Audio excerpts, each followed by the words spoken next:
Ayan na! Ang impeachment ni Sara Duterte, breaking news to, diniklarang unconstitutional ng Supreme Court. Okay, basahin natin ha. Basahin natin to. Anong magandang balita to, pero 1 year ban lang, 1 year ban lang. Okay, ito. Breaking. Korte Suprema, idineklarang unconstitutional ang artikulo impeachment laban kay Vice President Sara Duterte. Hindi sumusunod sa Constitution ang articles of impeachment laban kay Vice President Sara Duterte ayon sa Korte Suprema.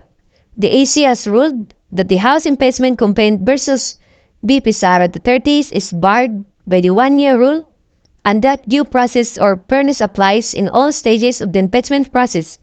Ayon kay Attorney Camille Ting, tagapagsalita ng Korte Suprema. Ayan kasi, dinali-dali pero hindi wala binabasa ninyo eh. Next year, gawin nyo, para at least kung gusto nyo talaga ma-impeach si Sara, gawin nyo yung tama yung rules nyo. Okay? Good luck! Kaigit na.